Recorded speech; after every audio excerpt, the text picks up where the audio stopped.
Hey, welcome to Outdoor Quest TV. I'm TJ Schwanke. And I'm Vanessa Harrop. And on today's episode, we're on a very special hunt with two Canadian soldiers who were wounded in Afghanistan. Yeah, Chris and Brock were just two incredible men, weren't they? Oh, amazing. Now, this is one of the reasons that Vanessa and I are so proud to be associated with Safari Club International. This hunt was organized by the Outaouais chapter of Safari Club International Canada, and it's just one of the many humanitarian efforts that they're involved in. I know you're going to enjoy this hunt. Ours is a personal quest. A quest that has taken us to the four corners of the earth. It is a quest for adventure, for knowledge, for challenge, for the opportunity to discover our primordial self, the hunter. Join us on our outdoor quest.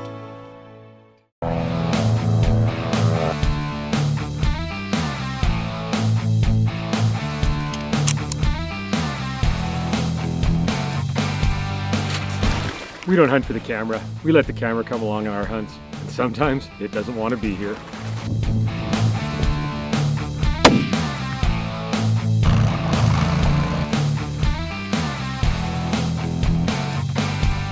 Hunting is our life. It takes a lot of commitment to be successful. We don't always get to work on just the sunny days.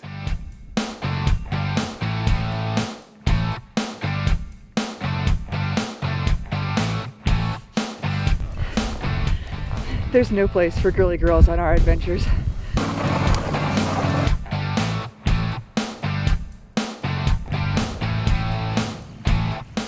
Real people, real hunting, real emotion. Outdoor Quest TV.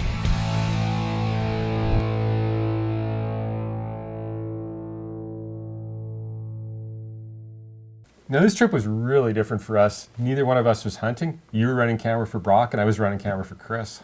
Yeah, and our day started out really fast. Let's take a look. Now, of course, first light, actually before first light, we're heading into the farmer's yard, and what do we see? A cow and calf moose. Then next thing we see, two huge bull moose. Brock was totally blown away by how much wildlife we were seeing. Now, this was Brock's first hunt, so I mean, he must have been really amazed. Yeah, he really was. Man, that's a big bull there, isn't it? Yeah, I mean, especially for that area, I know even the guide was really amazed.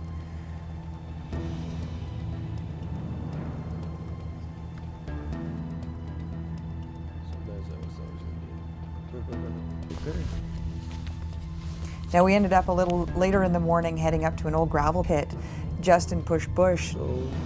We knew there was a ton of deer in there, and like they just started pouring at it everywhere. It was really amazing. But unfortunately, no bucks. So last light of the day, this is the biggest buck of the day we saw. Still a pretty amazing day, I gotta say though. No kidding. What a way to start. Yeah, our day started off pretty quick too. Our guide Willie drove us down to a spot along the Red Deer River, and he said we'd see more deer than we've probably ever seen in our lives, and I got to admit he wasn't kidding. It was about a quarter mile down the river, so the plan was Chris and I were going to set up at one end of a bush, and Willie was going to go around and kind of push through to us, and man, we ended up seeing a lot of deer. It was kind of cool. I got to hear some of Chris's story at the same time. So I'm Master Corporal Chris Downey. I'm a proud member of the Canadian Air Force. In early 2010, I deployed with 2CR, which is a Combat Engineer Regiment, as an EOD operator, basically the job of rendering safe IEDs and roadside bombs, that kind of thing. On May 3rd of that year, unfortunately, we were hit by an IED. I was severely wounded myself and lost a good friend, Petty Officer Second Class Douglas Craig Blake. It's a pretty bad day all around. For myself, I lost my right eye, most of my teeth. My jaw had to be reconstructed.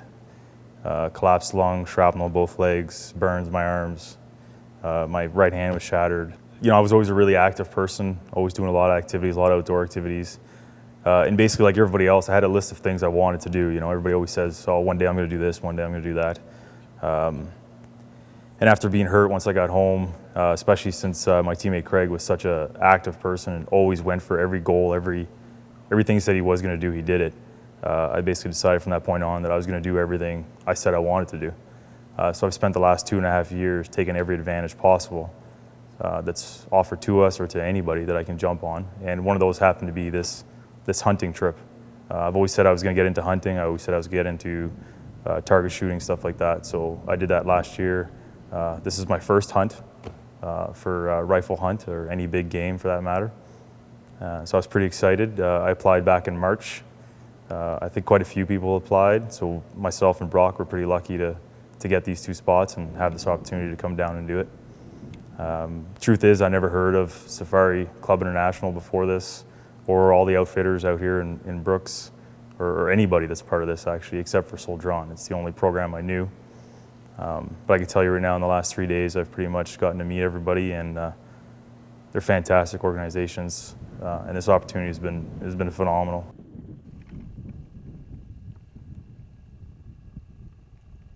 Wow, what an amazing story, eh? No kidding. Unreal. So later that afternoon, Willie decided to put us up in a tree stand in one of his favorite locations. And I must admit, it was a little scary going up there. But we saw this really good buck, just before dark. And just the way the tree stand positioned and the way the buck came out, we just couldn't quite get Chris on him. But man, it sure was exciting to see a buck the first day.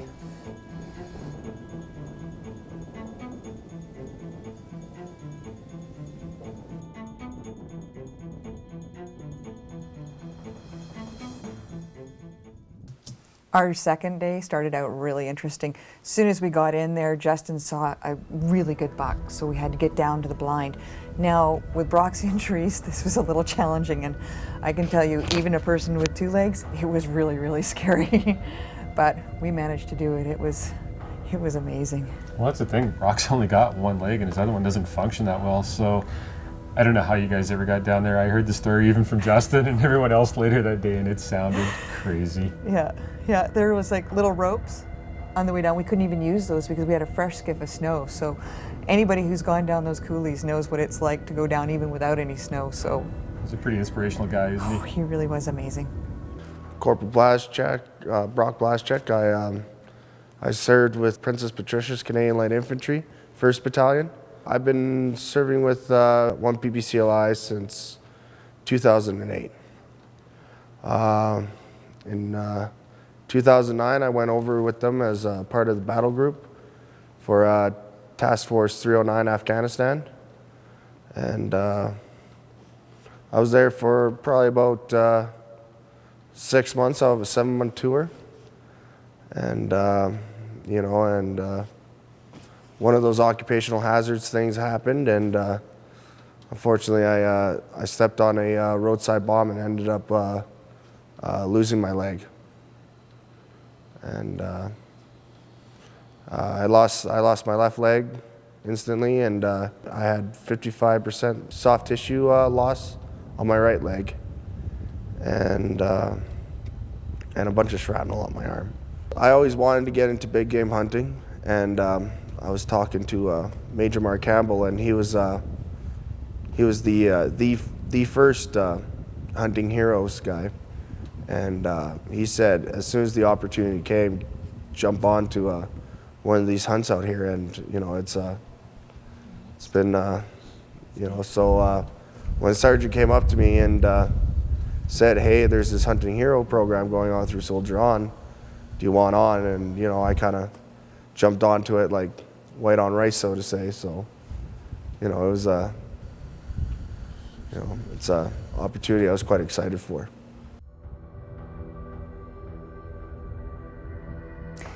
Yeah, we sat in that blind all day, and at very last light, this huge buck comes out, but we just couldn't get on him, so that was the end of day 2. Well, our day 2 started out pretty amazing too. We just got in the truck and we're going to drive to the hunting spot and saw this really, really big buck chasing a doe. He was just working through the cottonwoods there, and it was just right at first light. And with Chris only having 1 eye, it's a little hard for him to get focused on things. I mean, I was having a hard enough time following this buck, and it's not like he really stopped, but it was sure an exciting way to start the day. But we were just rutting so hard. We were just right at the end of the rut there, and they were going crazy. These does running around the back. This is about the only chance for shot he gave us right here, and it was just so quick, it just didn't happen.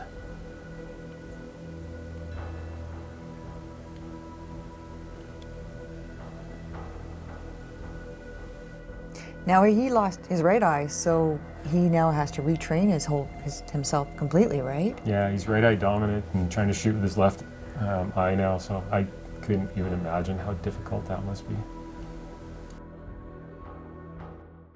So later in the morning, our guide Willie decided to take us out on actually an island on the river, and he kept saying, don't worry, the ice is safe, so, and it was.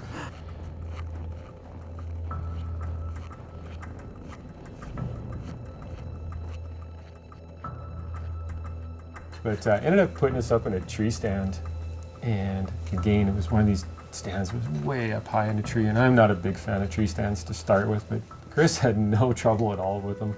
Pretty amazing guy. Glad it was you guys and not us. Yeah. But it's kind of neat, you know, Billy Franklin from Silver Sage Outfitters has been really involved in these, you know, Hunting Heroes hunts, and something he really believes in. My name is Billy Franklin, owner-operator of Silver Sage Outfitters. I've been involved with the APO's Hunting Heroes program now for 3 years. So I got a phone call here, would have been in March of this year, 2012, from Safari Club International. And they indicated to me that they had started up a very similar program that involved getting some of these wounded servicemen back into the field on the hunting and whatever it would take to get them back out in the field. And I thought, well, you know what, I've got a little bit of experience in this.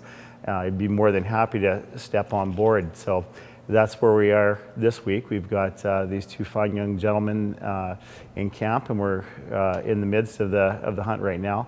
But I think the big thing that I'd like to bring to everybody's attention is that even though the Hunting Heroes program, that is a APO's initiative, was the launch of all this, Safari Club International has stepped up and done an amazing job. So we've got two parallel programs, which I think is fantastic. It's all about getting these guys back into the field and doing things that they want to do. In this situation, it's hunting. And I'm very proud to be part of these two dual initiatives that we were in the middle of right now. Now that afternoon, we decided to head to that tree stand we'd gone to the afternoon before, you know, hope that big buck came back.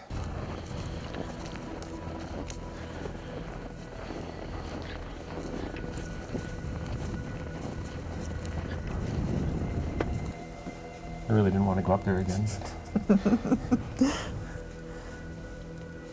That just looks nasty. It was high up that tree, I gotta say.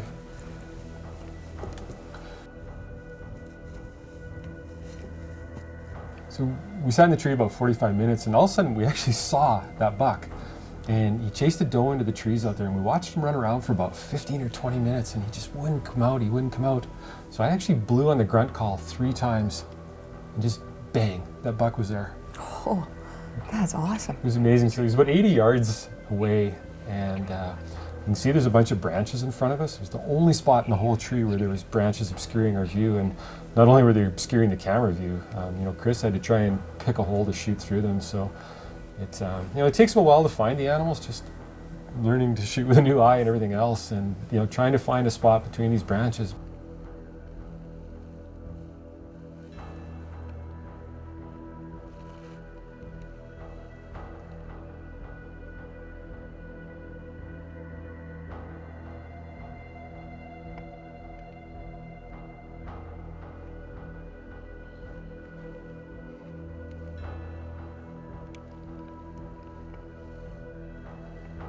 Shoot her in the chest if you want.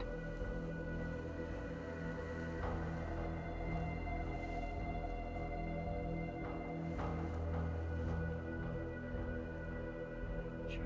Yeah, go ahead.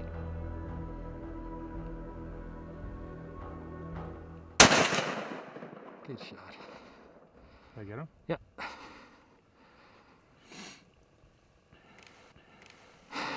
My adrenaline's pumping. Good job, buddy. So Chris shoots, we see the buck go down. I'm just like, yes, you got him. He's asking me, did I hit him? Did I hit him? I'm like, yeah, you got him, buddy. And, you know, we're high-fiving at this point kind of thing, and ever so excited till we got out of the tree. So Stuart and Willie came in and helped us look for blood, and we couldn't find a drop. I just, at that time, I couldn't figure it out.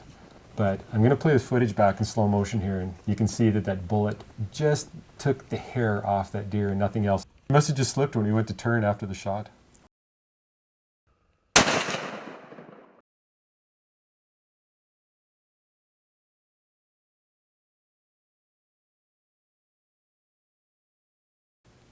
Well, I'll tell you what, that was one lucky deer. No kidding. Unbelievable. Now, Stuart Sage, one of the directors from the Outaouais chapter, actually came out just to kind of be along on the hunt and make sure everything went really good on it. And I gotta say, I had a lot of fun with him. Stuart's a pretty cool guy. My name's Stuart Sage. I'm a director for the SCI Canada Outaouais chapter in Quebec. For those who aren't familiar with what SCI is all about, we're a group of hunters that want to protect our hunting heritage. And we do so by raising money for conservation, education, and humanitarian projects. One of our most recent projects that we're spearheading is this hunt out in Brooks, Alberta with Chris and Brock. Chris and Brock are soldiers that were injured in Afghanistan fighting for our country. Mark Papillon, the special project officer for the Outaouais Quebec chapter, he kind of spearheaded this venture, and from that point on, it's become a pan-Canadian effort. All chapters across Canada have really come forward and wanted to be involved and thought it was such a great idea and been very passionate from that point on. It's really been a humbling experience being in the bush with both Chris and Brock the past few days. Just their sheer attitude and sense of humor, it gives you perspective on life and makes you be really proud to be a member of SCI Canada. Boy, day 3 sure was slow. Yeah, no kidding. We hardly saw any deer that day either. Yeah, so then it was left to the last day, and Justin decided to take us out to his parents' farm, and boy, that fog was thick as pea soup. You couldn't even see 100 yards. But as soon as we got out onto that field, we saw a buck first thing.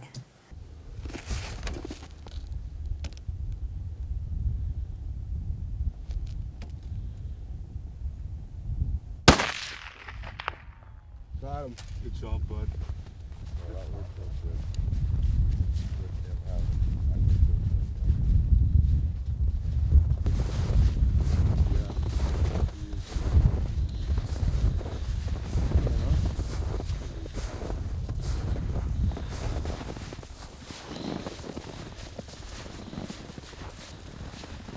Congratulations, Brock, on your first big game buck. He's not the monster, but he came out in front of us this morning. Yeah. Last day of the hunt. So it looked like some hunter may have shot him this morning and had his leg flopping around there, but we did him a favor sitting out here this morning and made an excellent shot on him. It was perfect. And yeah, congratulations again, bud. Thank you very much for Thanks a lot, man. everything. It was a pleasure hunting with you. Well, thanks for guiding me around all week, man. No problem. Wow, that was really cool that Brock was able to pull it out in the last day. Unfortunately, we couldn't find another buck for Chris, but even though it was only his first time hunting, I can pretty much guarantee it won't be his last. For sure. Now, I really want to thank those two guys. What an incredible experience. Yeah, it was an honor and a privilege to have hunted with both of them. Yeah. You know what? I didn't know what to expect when we went there, but it was just like hunting with two buddies after the first day, and it was just a laugh a minute, and you kind of forgot that there's any physically things wrong with them. For sure. And yeah, just their spirit is absolutely unreal. I want to thank Stuart Sage too. Him and I spent quite a bit of time together as well, and he really, really represented Safari Club International well. He sure did. This hunt was made possible by the Outaouais chapter of Safari Club International Canada. For more information on a chapter near you, visit sci-canada.ca.